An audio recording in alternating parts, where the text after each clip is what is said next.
할렐루야. 사랑하는 형제들의 예수 이름으로 축복합니다. 지난번에 올린 영상의 내용이 두세 번 들어도 무슨 내용인지 잘 모르겠다, 이렇게 반응한 사람들이 꽤 있었습니다. 그것은 제가 그런 강의하는 내용을 선명하게 온전히 잘 전달하지 못하는 데 문제가 있다고 생각을 합니다. 어떻든 여러분 앞에 죄송스럽고요. 다시 한번 요약을 하자면, 왜 우리는 의로운 순종의 길에서 실패하는가? 그것은 우리가 주님을 믿는 그 믿음의 상태를 계속해서 유지하지 못하기 때문이라는 것입니다. 그것이 가장 중요한 요인입니다. 나 예수 믿어서 거룩해졌어. 나 예수 믿어서 죄사함 얻었어. 나 예수 믿고 구원받았어. 그리고 이제 세상 속으로 나갈 때 예수님과 내가 따로따로 가는 것입니다. 나 이제 구원받으냐로서 사는 거야, 이렇게 생각하는 거예요. 그러나 내가 세상에 나갈 때도 주님을 의지하는 상태로 나가야 됩니다. 주님을 의지하는 그 믿음의 상태가 의의 상태예요. 만약에 주님을 의지하는 그 마음이, 포커스나 이런 것이 어긋나게 되면 불의한 상태가 된다는 것입니다. 이것이 가장 중요한 요인이에요. 제가 신앙생활을 하면서 왜 나는 실패하고 나는 넘어졌을까? 그것을 찾고 그 궁극적인 원인을 찾았을 때 가장 궁극의 원인이 주님을 의지하는 그 믿음의 상태가 유지되지 못한다는 것입니다. 그러니까 주님과 연합의 상태. 포도나무의 가지가 이렇게 붙었다 떨어졌다 하면은 어떻게 그것에서 열매를 많이 맺겠어요? 만약에 열매를 많이 맺었다 해요. 그런데 포도나무와 그 가지의 연합의 상태가 약하면 어때요? 가지가 부러지겠죠. 가지가 찢어지겠죠. 그와 같은 거예요. 내가 아무리 은사를 많이 받고 은혜를 많이 받고 또 지식의 말씀을 알고 큰 믿음을 가졌다 해도 삶 속에서, 일상생활에서 주님을 의지하는 그 믿음의 상태, 그게 견고하지 못하면 가지가 부러져 버리는 거예요. 삶이 송두리째 넘어져 버리는 거예요. 저는 그것을 깨닫기까지 정말 수많은 실패를 거듭해야 했습니다. 이 방송을 듣는 여러분은 단번에 이것을 깨닫고 승리하는 삶이 되시기를 예수 이름으로 축복합니다. 어린 양 밑에 나 아자를 넣으면 오를 의자가 되거든요, 한자로. 그런데 그 어린 양하고 나의 관계가 틀어지게 되면 어떻게 됩니까? 오를 의가 됩니까? 오를 의가 안 되지요. 예수님 따로 나 따로 있으면 의의 상태가 아닙니다. 나는 언제나 주님을 의지하는 그 믿음의 상태에 있어야만 의의 상태가 되는 것입니다. 그럼 내가 의로운 삶을 살려면 어떻게 해야 돼요? 예수님과의 연합의 상태, 예수님을 의지하는 그 의지의 상태가 유지되어야만 의의 삶을 살 수 있는 것입니다. 이것이 이제 가장 큰 요인이고, 또 하나는 하나님의 은혜를 받았으면서도 온전히 감사하지 못하고 기뻐하지 못하고 그 은혜를 망각하거나 그 은혜를 온전히 깨닫지 못하는 그 상황에서 실패가 발생한다는 것입니다. 예를 들어서 너 왜 그걸 못해? 이렇게 책망했다 합시다. 너 그렇게 하면 안 되잖아 하면서 분노하고 비판하고 책망했다 합시다. 어린 자녀를. 그 말의 이면을 가만히 들여다보면 어때요? 너의 힘과 너의 결심과 너의 노력으로 충분히 할 수 있는데 너는 그걸 못했잖아 라고 상대방을 비난하는 거잖아요. 상대방을 책망하는 거잖아요. 내가 화를 내는 거잖아요. 그 말은 무슨 말이에요? 너는 하나님의 은혜 없이 너의 힘과 너의 노력으로 너 스스로 그것을 할 수 있어 라고 주장하는 것과 똑같아요. 근데 성경은 뭐라고 말합니까? 너희가 나를 떠나서는 너희 스스로 아무것도 할 수 없습니다. 가지가 나무에서 이렇게 잘라지면 밖에 버리워져 말라져 불 속에 던져지느니라. 너희는 너희 스스로, 너희 스스로는 아무것도 할 수 없다라고 주님은 말씀하시는 거예요. 내 힘으로 호흡하는 거나요? 내 힘으로 걷는 건가요? 내 눈으로 내 힘과 능력이 있어서 내가 지혜가 있어서 보고 듣고 이렇게 분별할 수 있는 건가요? 내가 육체적으로 모태에서 생성될 때부터, 그 이전부터 하나님의 은혜로 이루어졌고, 내가 보고 듣고 생각하고 모든 지혜와 총명 이런 것도 은혜로 받은 거잖아요. 내가 거듭난 것도, 내가 죄 있는 것을 깨닫는 것도, 복음을 들어서 또 성령의 은혜로 제가 죄인됨을 깨닫고 회개할 수 있었고, 예수님을 믿게 된 것도, 복음을 전해준 선교사님들이 계셨고, 또 계시의 말씀이 있었고, 성령의 감동이 있었기 때문에 내가 믿을 수 있었던 거잖아요. 하나님의 은혜가 없으면 아무것도 할 수 없단 말이에요. 그런데 나는 어린 형제에게 너는 왜 그걸 못해? 라고 책망하고 있다는 거예요. 그거는 뭐예요? 너는 하나님의 은혜 없이도 할 수 있는데 너는 못해라고 주장하는 거잖아요. 그 말은 자기에게 나는 이런 일을 하나님의 은혜 없이 할 수 있어라고 주장하는 것과 똑같아요.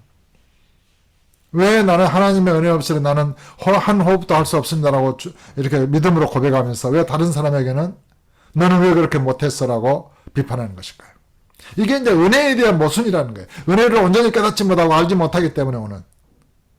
내가 온전히 모든 삶 속에서 한 걸음을 걸으면서도 은혜로 내가 주께서 걷게 하시는군요. 감사합니다. 내가 말을 할 때도 주께서 나로 말하게 하시니 음식을 먹을 때도 주께서 먹게 하시니 감사합니다. 이 세상에 있는 수많은 기업가들, 노동자들, 많은 과학자들, 또 자연 만물에 통해서는 은혜, 이런 모든 하나님의 은혜를 깨닫고 감사함으로 살고 그 은혜 안에서 은혜를 베풀고 은혜의 눈으로 바라보고 저 사람에게도 은혜가 필요하구나. 그들에게 복을 구할 줄 알고 축복할 줄 알고 이렇게 사는 것이 온전한 그런 믿음으로 사는 삶이고 은혜 안에서의 삶인데 우리는 말할 수 없는 은혜를 받았음에도 불구하고 그리고 그 은혜 없이는 내가 아무것도 할 수 없었음에도 불구하고 마치 하나님의 은혜가 없어도 내가 할 수 있었던 것처럼 다른 사람에게 왜 그렇게 못했냐라고 분노하고 책망하고 화를 낸다는 것입니다. 거기에서 실패가 온다는 것입니다. 주님과 연합의 문제, 또 하나님의 은혜에 대한 깨달음의 문제, 이것이 가장 큰 두 가지 요인이 아닌가 싶습니다. 자, 그럼 오늘 이 시간에는 예수님을 믿는 믿음 안에서 산다는 것은 어떤 것인가? 주님을 의지한다는 것은 무엇인가? 그것을 좀 더 그 믿음의 내용을 살펴보겠습니다. 먼저 우리가 예수님을 구주로 믿을 때 객관적인 진리를 믿습니다. 예수님이 존재하신다는 것. 하나님께서 천지 만물을 창조하셨다는 것. 물론 그것을 처음부터 다 믿지는 못할 수 있어요. 그러나 예수님은 신뢰할 수 있다는 것. 예수님이 십자가에 죽으셨고 부활하셨다는 것. 예수님이 죽으신 것은 모든 인류의 죄 때문에 죽으셨다는 것. 이제 이런 것을 기본적으로 복음의 내용을 듣습니다. 그리고 내가 저주받고 마땅히 죽어야 될 죄인이라는 것을 인식하며 이릅니다. 내가 깨닫고 회개하고 예수를 내 마음의 구주로 영접하죠. 그러면 어떻게 됩니까? 그때 믿을 때에 예수님이 내 속에 들어오셔서 나의 모든 죄를 용서해 주십시오라는 기본적인 기도를 하게 됩니다. 그리고 나를 구원해 주십시오. 그런데 거기서 한 걸음만 더 나아가면 주님께서 저와 여러분의 모든 죄를 짊어지고 죽으셨다는 것을 믿는 것입니다. 그러니까 예수님을 믿고 영접하는 순간 저와 여러분의 모든 죄는 예수님의 피로 깨끗해져 버렸다는 것을 믿는 것입니다. 예수님의 피로 깨끗하게 죄가 씻어지고 용서함 받았다고 믿는 것입니다. 어떤 사람은 죄사함 받았습니다라고 말하면서도 죄가 남아있대요. 아니, 죄가 남아있는데 어떻게 죄 용서를 받아요? 그 논리의 모순이란 말이에요. 죄가 남아있는데 죄사함 받았다고 말할 수 있어요? 죄가 남아있다면 그 사람은 유죄죠. 무죄가 아니죠. 의롭다함을 받을 수가 없죠. 그런데 예수님을 믿음으로 죄가 남아있는데 의롭다함을 입은 거다라고 칭의론을 주장한다는 것은 크나큰 모순인 것입니다. 또한 그 칭의론은 예수님의 피가, 예수를 믿을 때 예수님의 피가 내 모든 죄를 깨끗하게 한다는 것을 못 믿게 하는 거예요. 아니, 죄 없는 거룩한 영원하신 그런 그 성령으로 말미암아 자기를 드린 그리스도의 피, 예수님의 십자가의 보혈, 그 피가 인간의 영혼 몸 안에 떨어지면 어떻게 됩니까? 영혼 몸 안에 있는 모든 죄는 단번에 깨끗해지는 것입니다. 그거를 믿어야 하는 것입니다. 근데 그걸 믿지 말라고 하는 거예요. 그걸 믿으면 이상하다는 거예요. 그러면 어떤 것이 불신앙이고 어떤 것이 신앙이에요? 예수님의 피의 능력을 믿는 것이 신앙인가요? 예수님의 피의 능력을 믿지 못하게 하는 것이 신앙인가요? 누가 예수님의 보혈의 능력을 믿지 못하게 합니까? 마귀가 그렇게 하는 것입니다. 그러니까 우리가 예수님을 나의 구주로 믿었을 때 내 죄를 용서해 주세요, 나를 구원해 주세요라고 기도하지만은 본질은 예수님의 피로 내 모든 죄가 사해지고 깨끗해지고 내가 거룩해진다는 것을 믿어야 하는 것입니다. 믿고 영접하는 것입니다. 그러면 어떻게 됩니까? 예수님께서 내 모든 죄를 짊어지고 죽으셨다는 것을 믿기 때문에 믿는 순간, 영접한 순간 저와 여러분의 모든 죄는 제거된 것입니다. 왜요? 예수님이 내 모든 죄를 짊어지고 죽으셨으니까요. 그러니까 저와 여러분에게 죄가 남아있으면 안 되죠. 저와 여러분에게 죄가 남아있다면 예수님이 내 모든 죄를 짊어지고 죽으시지 않았겠죠.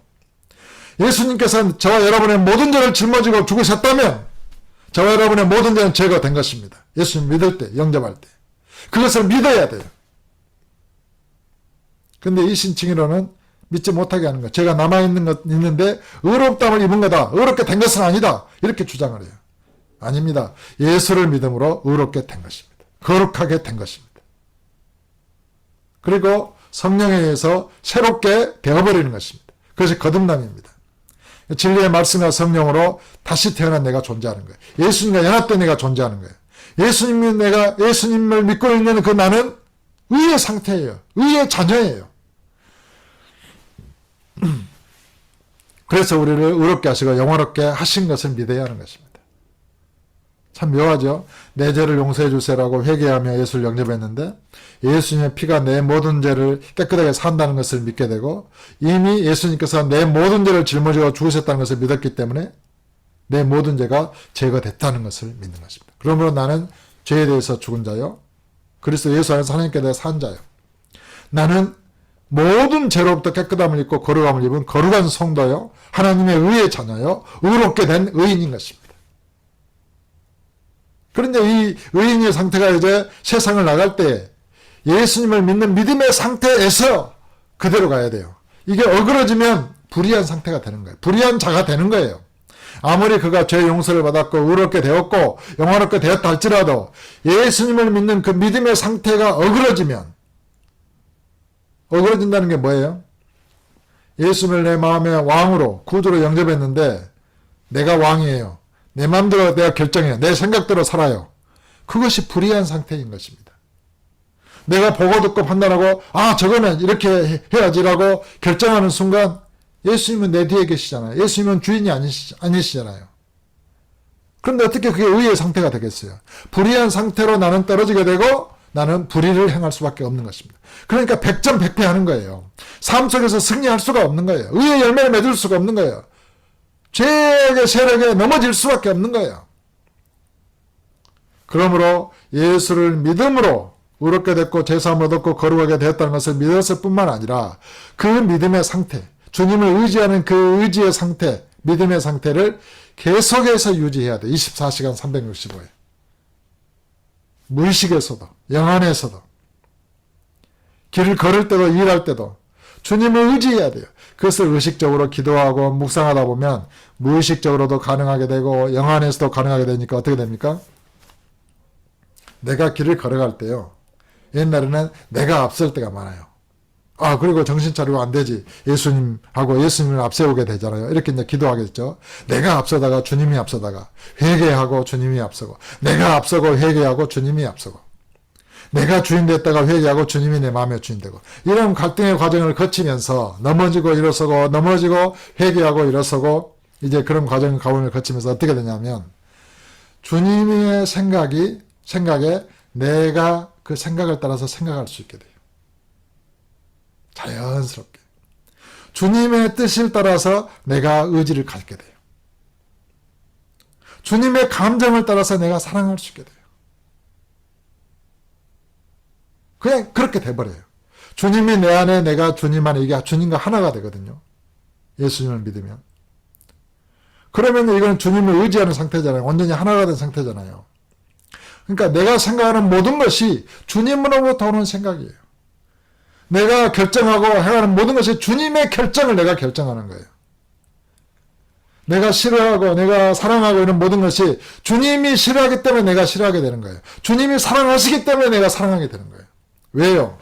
포도나무에게 가지가 붙어 있어요. 그러면 가지에 흐르는 생명은 어디로부터 와요? 가지에 흐르는 생각, 감정, 의지는 어디로부터 와요? 포도나무로부터 오는 거예요. 그러니까 그것을 인식할 수 있어야 돼요. 나는 포도나무의 가지예요. 나는 주님께 붙어있는 가지예요. 주님과 연합되어 있어요.